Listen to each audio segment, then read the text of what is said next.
અંદર એમ ભાઈ વિદ્યાર્થી મિત્રો તમે મજામાં છો? હું પણ મજામાં છું. હું આજે તમને વિભાગ સી એકાઉન્ટનું પહેલું ચેપ્ટરમાં વિભાગ સીનો 3 માર્કનો બોર્ડમાં એક દાખલો પૂછાશે જે ચોપડી અને ઉદાહરણમાંથી અથવા સ્વાધ્યાયમાંથી પૂછાય છે. એટલે આજે હું તમને બંને દાખલા સમજાવી દઈશ. ઉદાહરણને સ્વાધ્યાય રીતવાઇઝ સમજાય છે. ટોટલ 22 દાખલા છે અને 11 રીત છે. 11 રીતમાંથી જ કોઈક એક રીત પરીક્ષામાં પૂછાવાની છે વિદ્યાર્થી મિત્રો. એટલે મેં આજે ઉપાડ ઉપરનું કોષ્ટક કેવી રીતે બને એ સમજાવ્યું છે. સી સેક્શનમાં પૂછાતા દાખલામાં વિભાગ સી બોર્ડમાં 21 નંબરનો પ્રશ્ન પૂછાશે, 3 માર્કમાં પૂછાશે, એક ટૂંકો દાખલો પૂછાશે. ઉપાડ પર વ્યાજની ગણતરીનું કોષ્ટક છે. માસ આપ્યા છે: પહેલો મહિનો, બીજો મહિનો, ત્રીજો મહિનો, ચોથો મહિનો, પાંચમો, છઠ્ઠો, સાતમો, આઠમો, નવમો, 10મો, 11મો ને 12. હંમેશા માસ કેટલા હોય તો કે 12. હવે લખ્યું છે દર માસની શરૂ બીજું નામ છે શરૂઆત બી કોઈ કહી શકે છે. એક તારીખ આપે છે, પહેલી તારીખ આપે, શરૂઆત લખે. આ લખીને સમજવાનું મારો ગણતરી કેટલા પહેલા 12 મહિનાનું વ્યાજ મળે, 11 મહિનાનું મળે, 10 મહિનાનું મળે, 9 મહિનાનું મળે, 8 7 6 5 4 3 2 1 બધાનો સરવાળો કરીશું. જે સરવાળો આવશે 78 ભાગ્યા 12 નો સરવાળો કરજો બધાનો. સરવાળો આવશે 78 ભાગ્યા 12. કેટલા માસનું વ્યાજ મળ્યું તો કહેવાય શરૂઆત પૂછવામાં આવે, પહેલી તારીખ લખવામાં આવે તો એમ કેટલા લેવાના? 78/12. બોર્ડ માટે IMBA. બીજું, દર માસની 15 તારીખે ઉપાડ કરે. હવે દર 15 તારીખ આવે બરાબર, 15મી તારીખે ઉપાડ કરવાનું કે તો દર 15મી કેવી રીતે ગણાય? તો જો 12.5 મહિનાનું વ્યાજ ના મળે, અડધા મળે, 15 થી જેવું લખે 11.5 મહિનાનું વ્યાજ મળે. ત્યાં તમે કહેશો 12 માસ છે, એમાંથી અડધો મહિનો બાદ કરો કેટલા આવે? 11.5. એટલે આપણને 11.5 મહિનાનું વ્યાજ મળે. એના પછી કેટલાનું મળે? 10.5, 9.5, 8, 7, 8, 5, 7, 6, 7.5, 7.5, 1.5 આનો કેલ્ક્યુલેટરથી સરવાળો કરવાનો છે. આ જરા સમજાય જો. આ અડધો અડધો છે ને એનો જવાબ 1 થાય, અડધો અડધો જવાબ 1 થાય, અડધો અડધો જવાબ 1 થાય, આનો અડધો 1, અડધો 1 ગણી 1 2 3 4 5 ને 6. આપણે 6 પ્લસ કરવા પડશે. આ ગણતરી છે, આનો સરવાળો કરીશું વિદ્યાર્થીઓ મિત્રો. ટોટલ આવશે 72. શું આવશે? 72 ના છેદમાં 12. આ 6 ને ગણી લીધા. આમ સિમ્પલ ગણો: 11 10 9 8 7 6 5 4 3 2 1. બધાનો સરવાળો કરશે. એમાં શું કરી દેવાનું? એ સરવાળો 10. આનો જે ટોટલ આવશે કેટલો આવશે? 72 ના છેદમાં. ચલો હવે 10 માસની આખરે પૂછે, અંતે પૂછે અથવા 31 તારીખ આપી હોય તો આવું લખાય 11 10 9. કે તમે કીધું 12મા મહિનાનું વ્યાજ ના મળે, 11 થી જવું 11 10 9 8 7 6 5 4 3 2 1 અને 0. આનો એક સરવાળો કરવાનો, પ્લસ કરવાનો. સિમ્પલ છે. એ સરવાળો છે 66 લો છે 66 ના છેદમાં 12. એટલે એમ કેટલા લેવાના? 66 ના છેદમાં 12. દર 2 માસની શરૂઆતમાં લખવામાં આવે એટલે સ્ટાર્ટિંગમાં 12 મહિના આવે, પછી ડેશ એટલે એકને જોડવો પડે. 2 મહિને જો 12મા મહિને વ્યાજ હોય ડાયરેક્ટ 10મા મહિનામાં વ્યાજ. 2 મહિના પછી જો 12મો મહિનો પૂરો 10 એટલે 2 મહિનાનું વ્યાજ અહીંયા લખ્યું છે 10. પછી કેટલા આવે? 2 મહિના છોડીને 8 6 4 2 1 છોડતા જાય લખતા. આનો સરવાળો પાછો કરીશું, 10 કરશું, જવાબ આવશે 42 ના છેદમાં 12. સિમ્પલ સરવાળો કરવાનો. દર માસની અંતે આ શરૂઆત અને 12 મહિનાથી ના મળે. કેટલી મળે? 10 1 છોડીને 8 1 છોડીને 6 4 2 2. આનો સરવાળો કરીશું. મોડે થાય કેલ્ક્યુલેટરનો ઉપયોગ ખાસ કરવો, ના કરવો હોય તો 30.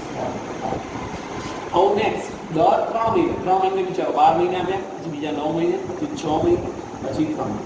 આનો બી સરવાળો કરવાનો. એ જ આવશે 30 ના છેદમાં 12. આગળ 9 ને 6 15, 15 ને 3 18 ના છેદમાં. એટલે યાદ રાખવાનું વિદ્યાર્થી, આમાં ટાઇટલો પરીક્ષામાં મેન હોય. બોર્ડમાં વધારે પૂછાતા 2 ટાઇટલ છે. એક આ દર માસની શરૂઆતમાં પહેલી તારીખ વાળું પૂછે છે, દર માસની આખરે. એક આપણે આખું યાદ રાખવાનું. જ્યારે શરૂઆત કે તો 78 આવે, આખર કે 66 ના છે. એક વાર બોર્ડમાં 15 પૂછાઈ શકે, 15મી તારીખ, દર મહિનાની શરૂઆત, દર મહિનાની અંતે, પણ વધારે પૂછાતું એમાં 2 પૂછાય છે. સી છે બહુ મોટા એટલે 22 દાખલા છે એટલે મેં 2 ભાગ બનાવ્યા. C1 અને C2 એવા 2 ભાગ બનાવ્યા છે. C1 માં નીચેના પ્રશ્નો ટૂંકમાં જવાબ આપો. રીત નંબર 1, ઉપાડ પર વ્યાજની ગણતરી. હવે મારું પહેલી રીતનું નામ છે ઉપાડ પર વ્યાજની ગણતરી. 3 રીતે થઈ શકે. આમ તો મેં બધી બહુ રીત બતાવી હતી, પણ બોર્ડમાં 2 રીત પૂછાય છે. વધારે પૂછાતી રીત છે અંતે, શરૂઆતમાં અને તારીખ ઉપર. એટલે મેં 3 રીત બતાવી છે જે બોર્ડમાં પૂછાય છે વધારે વાર કે. બાકી 2 મહિના 15 દિવસ પ્રેક્ટિસ બુક એવા બધામાં એક્સ્ટ્રામાં બધું આપ્યું એટલે મેં આખું કોષ્ટક બનાવ્યું કે ઉપાડ કેવી રીતે ગણાય. પ્રશ્ન 1, એક ભાગીદારી પેઢીમાંથી દર મહિનાના અંતે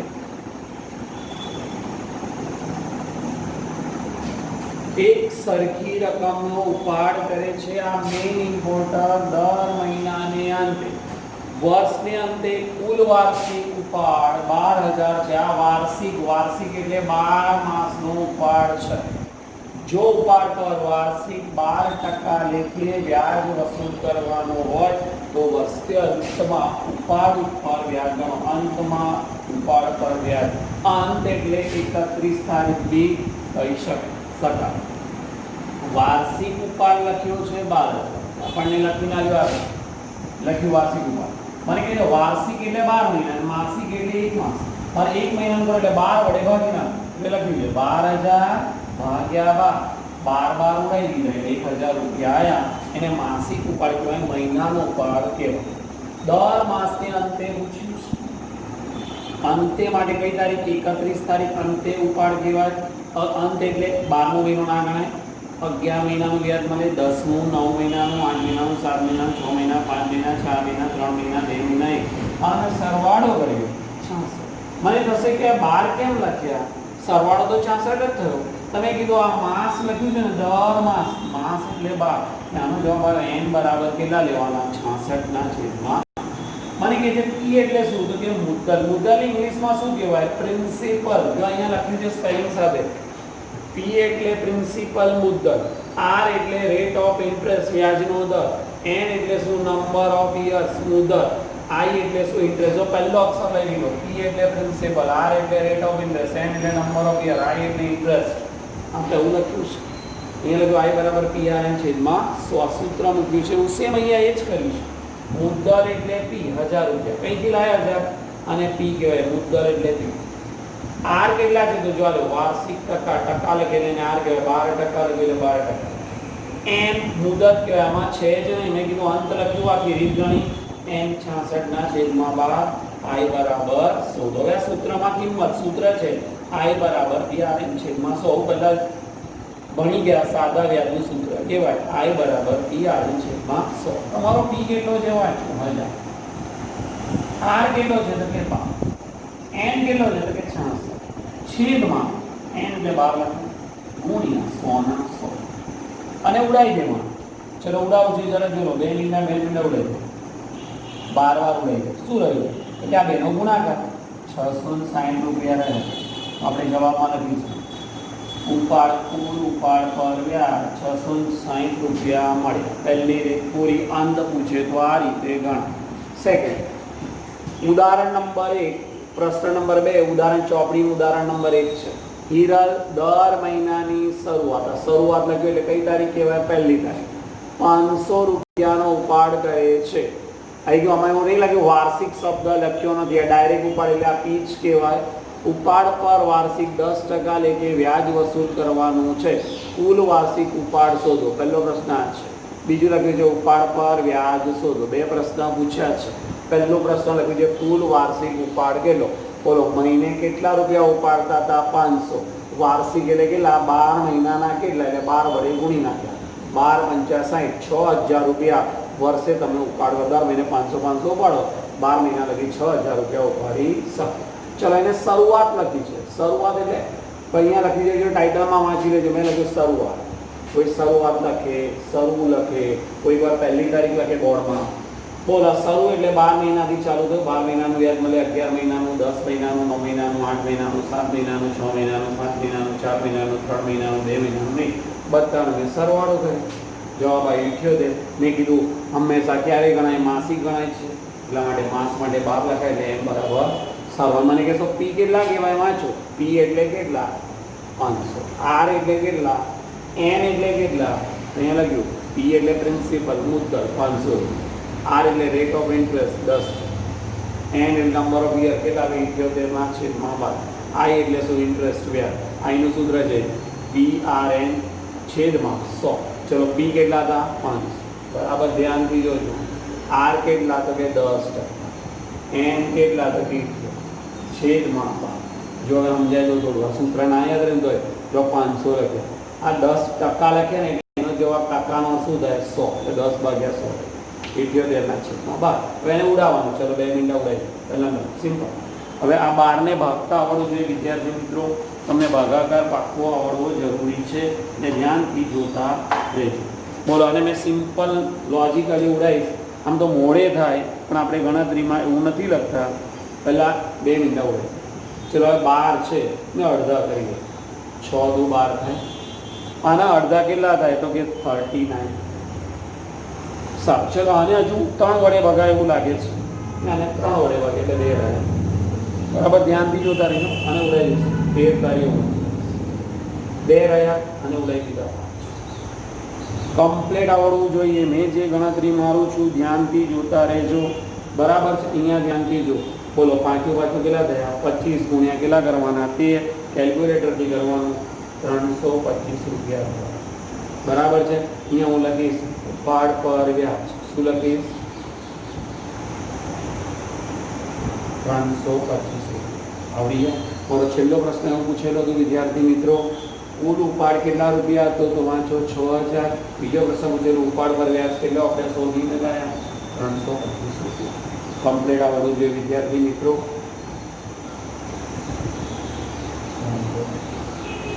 હવે આગળ તારીખ પ્રમાણે ઉપાડ ગણવાનો આવે. બોલો કોના પ્રમાણે? તારીખ પ્રમાણે ઉપાડ. પહેલાં મેં કીધું કાં તો શરૂઆત કાં તો અંત. બોર્ડમાં બેમાંથી એક જ પૂછાય છે. આ વધારાનું લખ્યું છે. પ્રશ્ન 3 ઉદાહરણ નંબર 12 ચોપડીની વાત છે. શારદા અને જમના એક પેઢીના ભાગીદારો છે. શારદાએ 1/4/2016 રોજ 6000 રૂપિયાનો તથા જમનાએ 1/1/2017 રોજ 8000 રૂપિયાનો ઉપાડ કર્યો છે. ઉપાડ પર વાર્ષે 12% લે વ્યાજ વસૂલ કરવાનું છે. આપણું વર્ષ ક્યારે પતે છે? 31. જરા ઇમ્પોર્ટન્ટ અહીંયા છે. ચલો તારીખ આપી દો. પહેલી કઈ તારીખ આપી છે? 1 છે. બીજામાં કઈ તારીખે આપી છે? 1/1. હવે અહીંયા સમજો. બોલો ઉપાડ પર વ્યાજ 2000નું ગણવાનું. પહેલાં કોનું ગણવાનું? શારદા. શારદાએ કઈ તારીખે ઉપાડ કરેલો? 1/4. આપણું વર્ષ પતે છે ક્યારે? 31. આ બે વચ્ચે શું ગણવાનું? ગણતરી. કેવી રીતે ગણાય સમજાવજો. કયો મહિનો હતો? ચોથો મહિનો ચાલુ થાય એટલે મેં ચોથો લખ્યો. ચોથા ભાઈ કયો મહિનો આવે? 5, 6, 7, 8, 9, 10, 11, 12. 12 મહિના પત્યા પછી 9 વર્ષ આવે. જો 16 હતો 17 હતો. 1 અને 2 ને 3 મહિના પૂછ્યા હતા. ગણતરી મારીશું. 1, 2, 3, 4, 5, 6, 7, 8, 9, 10, 11, 12. 12 માસ થયા. બીજું નામ 1 વર્ષ 5 લખાય. 12 માસનું બીજું નામ શું લખાય? 1. ચલો હવે ગણ. ચલો પી કેટલા છે? 6000. જો આ લખ્યા શારદાએ કેટલાનો ઉપાડ કરેલો? તમે કીધું 6000. ચલો વ્યાજનો દર કેટલા ટકા આપ્યું છે? તો કે 12. બરાબર. અહીંયા એન કેટલા આલ્યા છે? 12/12 એટલે 1 વર્ષ થાય. સિમ્પલ. મેં કીધું 12 માસ એટલે 12/12 એટલે 1 વર્ષ થાય. આઈ બરાબર 100. ચલો પીનો જવાબ કેટલો મુકાય? 6. આરનો જવાબ 12/100% છે. એન કેટલું? 1 વર્ષ એટલે કંઈ લખવાનું કોઈ કે છે ના મને 12/12 તો બીજા. ચલો આને ઉડે સિમ્પલ. બોલો 12 છંગ હવે 70. 12 છંગ 78. બરાબર પરફેક્ટ. અમને ગણતરી 12 છંગ 72 70 720. બરાબર. અહીંયા લખી દઉં 720. હવે અહીંયા જવાબમાં લખી દઈશું ઉપાડ પર વ્યાજ. કોનું વ્યાજ? ખબર છે ને? નામ યાદ રાખવાનું. કોનું વ્યાજ છે? તો કે શારદા. બરાબર. શારદાનું ઉપાડ પર વ્યાજ કેટલા રૂપિયા થાય? 705. આવડ્યા સિમ્પલ. હા બોલ. 1 હવે બીજી જમના જમણાનું કઈ તારીખે ઉભા કર્યો 1/1/2017 થી 31/3/2017 સુધી ગણતરી. મને કહો પહેલો મહિનો છે 17 સાલ સર્વિસ છે. 1 પહેલો મહિનો, 2 છેલ્લો મહિનો, 3 કેટલા મહિના થયા? ખાલી 3 જ મહિના થયા. 3 છે શું લખાય? 12. ચલો એનો જવાબ લખ્યો છે 8000. ત્યાં લખીશું 8000 ખબર છે જમણા ઉપાડ કરેલો 8 બરાબર 12. અહીંયા લખીશું 8000 ગુણ્યા 12 ગુણ્યા 3 છેદમાં 12 ગુણ્યા 100. ચલો સિમ્પલ 12 ઉડી કે શું રહ્યું ને બીજા સિમ્પલ ગુણાકાર કરા દાખલો બની રહ્યો છે બરાબર. 8 તારીખે દાખલા 24 ની ઉપર એક 0 લખીશું. છેલ્લો જવાબ રૂપિયા 200. શેના તો કે લખવાનું શું નામ છે? જમના. 8 વાગ્યા 240. કમિશન ગણવાની બે રીત છે. કમિશન બે રીતે ગણા. કમિશન આપ્યા બાદ કર્યા પહેલા ના નફા ઉપર કમિશન ગણવાનું હોય તેનું સૂત્ર યાદ રાખવાનું. પહેલા શબ્દ લખ્યું છે કમિશન બરાબર ચોખ્ખો નફો ગુણ્યા કમિશનના ટકા ભાગ્યા 100. દાખલા તરીકે x અને y 3:2 પ્રમાણમાં નફો નુકસાન વહેંચી લેતા ભાગીદાર છે. x નો ભાગ 3, y નો ભાગ 2. 3 + 2 5 થયા. 2 નો ભાગ અવધા ભાગીદારો છે. વર્ષને અંતે પેઢીનો નફો 16,000 1,65,000 થયો. પેઢી નફો 1,65,000 છે બરાબર. 16,500 થયો. x ને નફા ઉપર 10% કમિશન આપવાનું છે. કમિશનની ગણતરી કર. પહેલા અને પછીનું કમિશન ધ્યાનથી જોઈએ જો રીત સમજો. ચલો અહીંયા રીત સમજાઈશ જરા ધ્યાનથી જો. 1,65,000 રાખો મોટી રકમ આવે. ચલો 1,65,000 x જો x ના નફા પર 10% કમિશન આપો. એને પહેલું વાક્ય લખ્યું છે સાંભળો છો. વર્ષની અંતે પેઢીનો નફો કેટલો આપ્યો છે? 10% કમિશન આપવાનું હોય તો કમિશન. આમાં કશું એવું લખ્યું નથી. આ પહેલા શબ્દ લખેલો ના હોય કશું ના, ખાલી કમિશન ગણો. ખાલી પહેલા ના લઈને ખાલી કમિશન ગણો તો બી આ સૂત્ર લાગે. ચલો કમિશનનું સૂત્ર છે 1,65,000 ગુણ્યા 10 ભાગ્યા 100. કમિશનનું સૂત્ર શું કહ્યું? આવું કહેવાય નફો ગુણ્યા કમિશન છેદમાં 100. ફરી કમિશનનું સૂત્ર શું? નફો ગુણ્યા કમિશનનો દર છેદમાં 100. ચલો અહીંયા નફો કેટલો થયો? 1,65,000 ગુણ્યા કમિશનનો દર કેટલા ટકા? 10 ભાગ્યા મીંડું રહે 16,500 રૂપિયા કમિશન થાય. બીજું કમિશન બાદ કર્યા પછી એનું સૂત્ર બદલાઈ ગયું છે. કમિશન બરાબર ચોખ્ખો નફો સેમ ગુણ્યા કમિશનના ટકા 100 + કમિશનના આ થોડું નવું છે. આ પછી લખ્યું છે એટલા માટે એવું લખાય. ચોખ્ખો નફો હતો 1,65,000. કમિશનના ટકા હતા 10. 100 ના 100 કમિશનના ટકા 10. કેમ આ વધ્યું? પછી છે ને એટલે 100 એવું કહેવાય. 1,65,000 આવ્યા છે ગુણ્યા 10 છેદમાં 2 નો સરવાળો 110. ચલો 1 મહિનો રહે બરાબર. હવે અહીંયા જો 11 ને 165 15 3 મહિના. બોલો કેટલા રૂપિયા કમિશન? તો બે રીતમાંથી એક રીત પરીક્ષામાં પૂછાય છે. પ્રશ્ન 4 સ્વાધ્યાયનો દાખલા નંબર 3 નો બીજો દાખલો છે. અમૃતા અને દિવ્યા એક ભાગીદારી પેઢીના ભાગીદાર છે. એમનું મૂડીનું પ્રમાણ જોવાનું નથી. એટલે મૂડીનું પ્રમાણ ના કરે. મને કેવું પ્રમાણ જોઈએ? નફા નુકસાનનું પ્રમાણ જોઈએ. નથી આપ્યું 1/1. અમૃતાને તેનું કમિશન બાદ કર્યા પછી બોલો પછી શબ્દ લખ્યો છે ચોખ્ખા નફા ઉપર 8% કમિશન આપવાનું છે.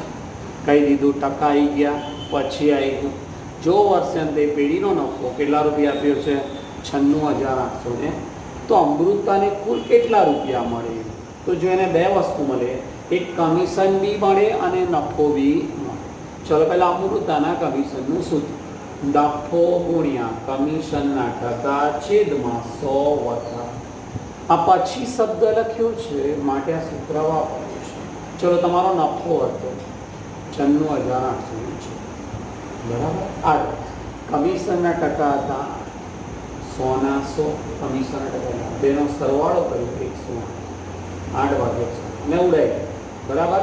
અને આની જોડે ઉડાઈ દીધા, જવાબ આવશે કેટલા રૂપિયા? કેલ્ક્યુલેટરથી ગણવાનો, પહેલાં આનો ગુણાકાર કરવાનો અને બાજુ કમિશન આવશે 71 રૂપિયા.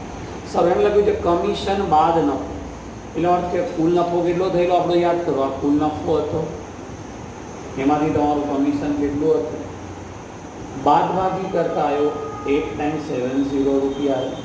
આ નફો વહેંચણી પાત્ર નફો કહેવાય. નફા નુકસાનનું પ્રમાણ આપેલ નથી, તેથી સરખે હિસ્સે ગણાય. 1/1 લખાય, 1 વત્તા 1 કરો એટલે 2 થાય, 1/2 કહેવાય. કમિશન બાદ નફાને સરખા ભાગે વેચવા પડશે. આ સરખો ભાગે 1/2 વડે વેચીશ. સર મને કહેશો અમૃતા પહેલા નંબર ઉપર છે, અમૃતા રહી, અમૃતાનો નફો આ જે નફો હતો એનું પ્રમાણ અમૃતા પહેલા નંબર ઉપર છે, એટલે આ ભાગ કહીશ આ અમૃતા છે અને બીજામાં દિવ્યા છે. આપણે અમૃતાનો પ્રશ્ન 1/2 અમૃતાને નફો મળે 890 માંથી 1/2 મળે 44,000. આને બી દિવ્યાને બી આટલો જ નફો મળે, પણ અમૃતા વધારે મહેનત કરે છે એને કમિશન પણ આપવું પડે. અમૃતાને મળતી કુલ રકમ આ જે રૂપિયા મળે એ તો મળવાના જ, તો એની પાત્ર નફો મળી ગયો, વત્તા એનું કમિશન કેટલું હતું 71,76 કમિશન હતું, એનો સરવાળો કર્યો 52,026. અમૃતાને મળતી રકમ આ પ્રશ્ન 5 ઉદાહરણ નંબર 3માં છે. જયેશ, સુરેશ અને પંકજનું નફા નુકસાનનું પ્રમાણ, આ નફા નુકસાનનું પ્રમાણ આપેલું છે એટલે આ જ ગણાય. મેનેજરને કમિશન બાદ કર્યા પછી, આ મેનેજર શબ્દ અત્યારે કે ભાગીદાર શબ્દ બાદ કર્યા પછી નફા ઉપર, આ બાદ કર્યા પછી આવ્યું પણ આમાં પછી નહીં જોઈએ, કેમ? એણે નફો આપી દીધો નથી. જો 10% નફો, જો ખાલી આવું લખ્યું 10% તો આપણે એવું લખ્યું 100 વત્તા 10, આવું ક્યારે આવે? પણ એને કીધું છે કમિશન તો શોધવાનું નથી, એણે તો કમિશન આપેલું છે, કમિશન ગણીને આપ્યું, ભાઈ કમિશન ગણવાની જરૂર નથી. ઓકે, મારે શું ગણવું પડશે? તમે લખ્યું ત્રણે ભાગીદારનો નફાની વેલ્યુ. તમારે પહેલાં જો વેચની પાત્ર નફો શોધવો પડશે, એટલે મારે ધારવું પડશે કે ભાઈ વેચની પાત્ર નફો કેટલો હશે 100. સર તો મને કે કમિશન કેટલા ટકા હતું? 10%. તમારે લાગવું પડે કમિશન 10 રૂપિયા હોય તો વેચની પાત્ર નફો કેટલા રૂપિયા ધારવાનો? 100 રૂપિયા. ચલો મારું કમિશન એ લોકોએ આપ્યું છે, ભાઈ મેનેજરે કમિશન કીધું મને 6600 રૂપિયા મળવા, તો આના પરથી મને શું મળશે? વેચની પાત્ર નફો મળશે. મેં ગણતરી મારી અને દ્વિરાશિ કહેવાય, સૂત્ર પ્રમાણે મેં લખ્યું છે, કોઈ દ્વિરાશિ લખે તો બી ચાલે. ચલો આ કમિશન કેટલા રૂપિયા હતું? વાંચો 66. તમારો વેચની પાત્ર નફો નથી, કમિશનના ટકા કેટલા હતા? 10 ભાગ્યા 100, બરાબર. મેં કીધું આ 100 ને આમ લઈ ગયો, 10 ને આમ તમે લાવ્યો 6600 ગુણ્યા 100 મેં કીધું એટલો જવાબ આવે 66,000 રૂપિયા વેચની પાત્ર નફો આવે. જયેશ, સુરેશ અને પંકજનું નફા નુકસાનનું પ્રમાણ આપેલું છે. જો આ 6/2/3 અહીંયા મૂક્યા છે 6/2/3. મેં આનો સરવાળો કર્યો 6 વત્તા 2 વત્તા 3 કેટલા થાય? 11. મેં કીધું 6/11 2/11 એટલે માની લો જયેશને કેટલા મળે? 6/12 6/11, સુરેશને 2/11, પંકજને 5. તો ભાગીદારના નફાની ગણતરી કરવી છે. જયેશના કેટલા રૂપિયા આપ્યા છે? 66,000 ગુણ્યા 6/11 રૂપિયા, સુરેશના 66,000 ગુણ્યા 2/11. હવે આગળ હવે અને લખી નાખે 3 નામ હવે ઉડાવી દે, ગણ ઉડાવી દે 11×6 = ગુણાકાર 6 36 36,000 રૂપિયા કોને મળે? જયેશ. 6 12,000, 6 × 18,000 રૂપિયા મળે. સ્વાધ્યાયનો ત્રીજાનો ત્રીજો વિસ્મય, અભિજીત અને કુનાલ 3:2:4 પ્રમાણ નફો નુકસાન લેતા હોય છે. નફાનું પ્રમાણ આપેલું છે. મેનેજરનું કમિશન કે ને એક જ નિયમ યાદ રાખવાનો, બાદ લખે ગમે તે લખે પણ મેનેજર કે 10% ગણો. કમિશન આપ્યા બાદ વધતા નફા ઉપર 10% આપવાનું છે. અભિજીતને કેટલા ભાગ 30,000 નફો મળે છે. એ અભિજીતનો ભાગ વાંચી લો. અભિજીત કયા નંબર પર છે? બીજા. વિસ્મય જવાબ કર્યો છે. મેનેજરના કમિશનની ગણતરી કરો. વિસ્મય, અભિજીત ને કુનાલ. એનું નફા નુકસાનનું પ્રમાણ હતું 3, આનું હતું 2, આનું હતું 4. એનો સરવાળો કરીશ. 3 + 2 + 4, 3 + 2 + 4 9 થાય. 4 ને વેચો 9, 3 ના છેદમાં 9, 2 ના છેદમાં 9, 4. હવે આપણે અભિજીતને ગણવાનું છે. મેં કીધું છે પહેલા વેચની પાત્ર નફો શોધો. મેનેજરને તેનું કમિશન આપ્યા બાદ વધતા નફા પર 10% કમિશન આપવાનું છે. અભિજીતને ભાગ કેટલો મળેલો? 2/9 અને રૂપિયા કેટલા મળેલા? 30,000. એટલે કે 2/9 ભાગે નફો 30,000 મળે છે. ધારો કે વેચની પાત્ર નફો આપણે કેટલો ધારી લેવાનો? 1 રૂપિયા ધારે તો કહેવાય 2/9 ભાગે વેચની પાત્ર નફો 30,000. તો 1 ભાગે પેઢીનો નફો કેટલો થાય? તો વેચની પાત્ર નફો 16. અને એ રીત સમજો. વેચની પાત્ર નફો 30,000 ગુણ્યા 1 ગુણ્યા 9 ભાગ્યા 2 ને ઉડાવી દીધા. 15 ગુણ્યા 9 1,35,000 થયા. મને કીધું મેનેજરના વેચની પાત્ર નફાના 10% કમિશન. આ 1,35,000ના 10% ગણવાના. 10 ભાગ્યા 100 મીંડા 2 ઉડાવી દીધા. મેનેજરનું કમિશન 13,500 રૂપિયા મળે. પ્રશ્ન 7 ઉદાહરણ નંબર 4. શીલા, સુરભી અને સીમા 5:7:9 પ્રમાણમાં નફો નુકસાન રહેતા હોય. થઈ ગયું 3 પાર્ટનર શીલા, સુરભી. આ પહેલાનું, બીજાનું. મેનેજર સંકેત 9 આવ્યો. આ પાર્ટનરમાં અને સંકેત મેનેજર આવે એટલે ભૂલી જવાનું કે પાર્ટનર નથી. કમિશન બાદ કર્યા પછી 10% ગણવાનું. મેનેજર કે એટલે 10% જ ગણાય. 10% મીન્સ એમાં છેદમાં કોઈ દર 100 જ આવે, 10 ના. સુરભીને 7,000 નફો મળે છે. ચલો સુરભી કયા નંબર પર? બીજા, એટલે 7મા ભાગ 7,000 છે. મેનેજર સંકેતને કમિશનની ગણતરી કરો. આ ઉપરાંત મેનેજરના કમિશન પહેલા નફાની ગણતરી પણ બરાબર એના પહેલાના નફાની ગણતરી કરશે. ચલો હવે જોયું. મેનેજરનું તેનું કમિશન બાદ કર્યા પછી ચલો દે મેનેજરને તેનું કમિશન બાદ કર્યા પછી વધતા નફા પર 10% કમિશન. બોલો પહેલા પાર્ટનર નામ શીલાનો 5મો ભાગ, સુરભીનો 7મો ભાગ, સીમાનો 9મો ભાગ. નફા નુકસાનનું પ્રમાણ 5 + 7 + 9 21 થાય. લખ્યું 5/21, 7/9. મને કે સુરભીનો ભાગ કયો હતો? તો યાદ કરો 7મો ભાગ નફો 7,000. મેં એવું લખ્યું 7/21 ભાગે વેચની પાત્ર નફો 7,000. તો 1 ભાગે નફોવાનો ક્રોસ ગુણાકાર કરાય. 7,000 ગુણ્યા 1 છેદમાં સામે બતાવીશું.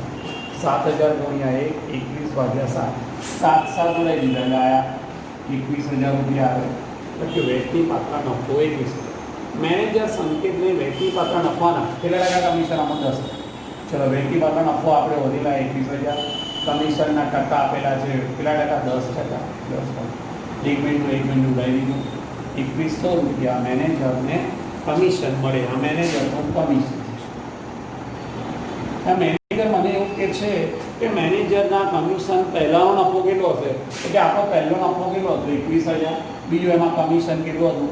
21,000 નફો હતો. કમિશન પેલા મેનેજરને 21,000. ટોટલ આપણો નફો કેટલો હશે? 21,100 હશે. રીત નંબર 3. દરેક ભાગીદારને મળતો નફો અથવા તો નફાની વહેંચણી કરવા નવી રીત છે. પ્રશ્ન સ્વાધ્યાયનો 4થો દાખલો સમજાયો છે. એટલે ભાઈ ખબર છે ને પ્રશ્ન 3નો 4થો દાખલો. રાજકુમાર, કૌશિક અને શર્માનું નફા નુકસાનનું પ્રમાણ 15:10:9 છે. આ પહેલા આ બીજા 3ના 3 પ્રમાણ. વર્ષને અંતે કુલ નફો 68,000 થયો છે. તો દરેક ભાગીદારને કેટલો નફો મળે? મળતો નફો.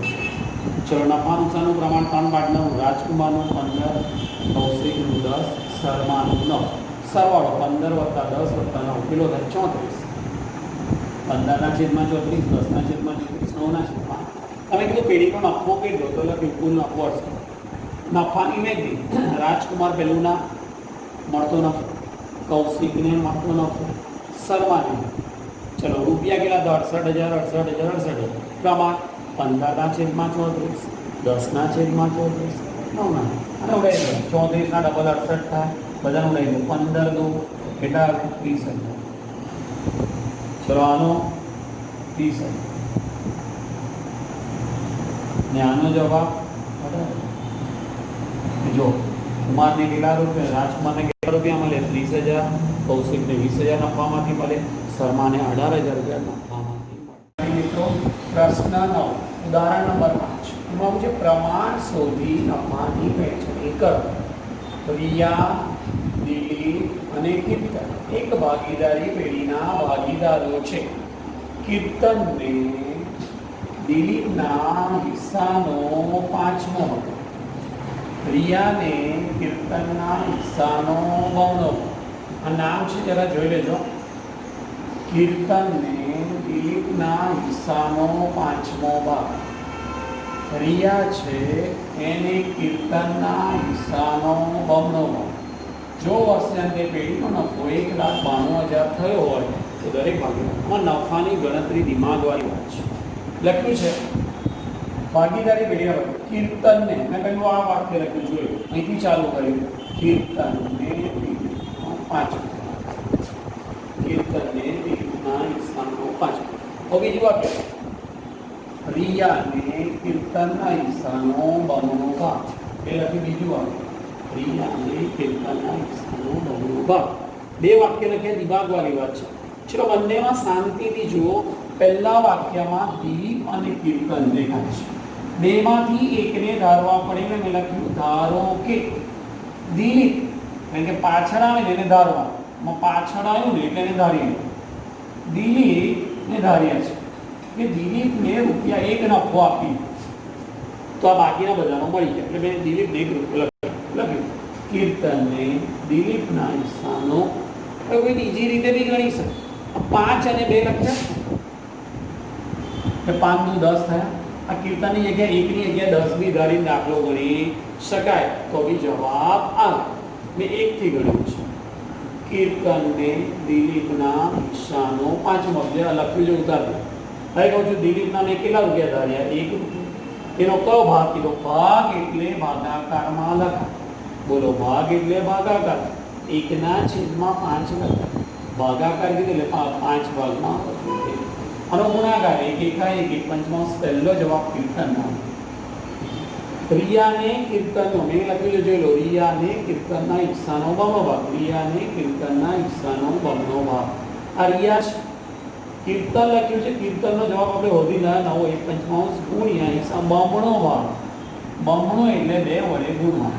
એટલે 2 વડે 2 1 2 2 5 3 જવાબ આવી ગયા. 1 1 મેં લખ્યું રિયાના 2 કારણ કે પહેલું નામ કોનું હતું? રિયા.